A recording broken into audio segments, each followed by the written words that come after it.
Olá a todos, vamos aprender como fazer a entrada e a saída de dados em Python. Primeiro nós acessamos o nosso ambiente Python e aqui nós podemos inserir valores através do teclado para dentro do nosso programa e também imprimir valores de dentro do programa no teclado, no monitor, desculpa. Então, o comando de entrada de dados é, por exemplo, o input. Então, eu posso digitar, por exemplo, x é igual a input,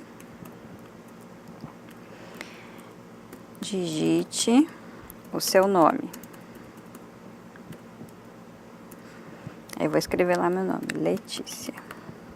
Aí eu pergunto, quem é X? Ele responde, é Letícia. Ou então eu posso utilizar um comando de saída de dados, print X. Aí ele imprime Letícia. Então, aqui eu estou fazendo uma pergunta ao shell e ele está me respondendo o valor da variável. Mas quando a gente não estiver trabalhando na linha de comando, nós estivermos executando um programa com mais linhas de código em Python e eu quiser mostrar o conteúdo dessa variável, eu vou precisar utilizar o print. Não é somente digitar o nome da variável, mas solicitar que ela seja impressa.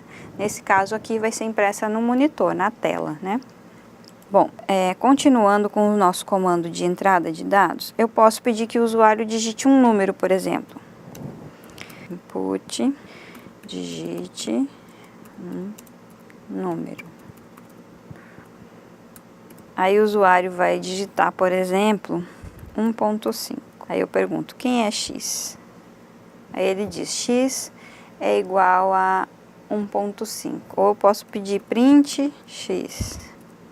Aí eu quero utilizar esse x em um cálculo, por exemplo. X é igual... Não, x mais 1. Aí x é 1.5 mais 1, eu espero que dê como resposta 2.5. Mas ele dá um erro, por quê? Porque o x que eu digitei do teclado, ele foi lido para dentro da variável e foi lido como uma string, quer dizer, um conjunto de caracteres. Ó. Percebam que ele está com as aspas aqui, ó, 1.5.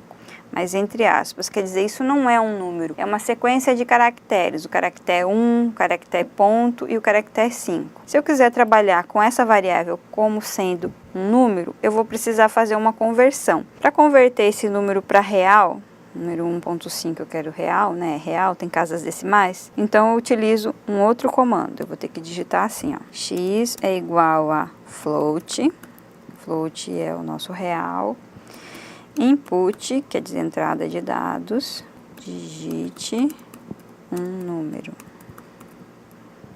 Fecha aspas. Lembrando aqui, sempre quando eu abro parênteses, eu abri dois parênteses, eu preciso fechar dois parênteses. Eu abri uma aspas, eu preciso fechar essa aspas. Aí ele vai pedir para eu digitar um número, eu digito 1.5. Agora eu pergunto quem é o x, ó. X é 1.5, percebam, sem as aspas, diferente do que aconteceu aqui, ó. Quando eu perguntei quem era o x, ele mostrou com as aspas. Então agora, dentro de x tem um número real 1.5. Agora eu posso fazer cálculos com esse número. X mais 1, ele vai responder que é 2.5. Da mesma forma que eu faço entrada de dados com números reais, eu também posso fazer com números inteiros. Por exemplo, se eu disser que y é igual a int, input, vou colocar aqui, digite outro número.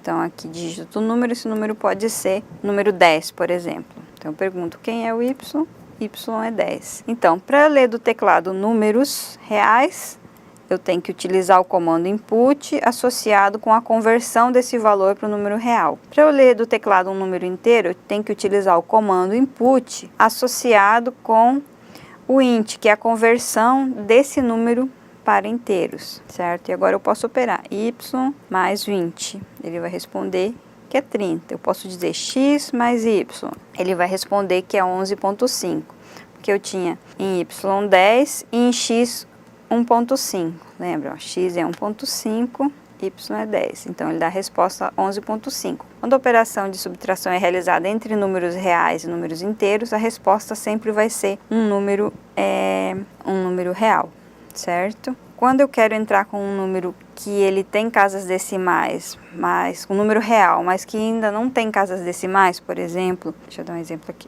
X é igual a float,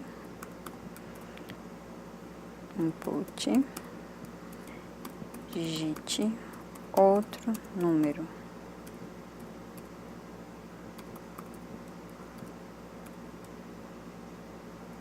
Aí eu digito, por exemplo, 10, que nem eu digitei antes para o número inteiro. Aí eu pergunto agora quem é x. Percebam que mesmo eu tendo digitado 10 sem casas decimais, quando eu utilizei o float aqui para fazer a conversão, ele já me mostra esse número como real. Então, 10.0, certo? Então, aprendemos como fazer entrada e saída de dados em Python. Bons estudos!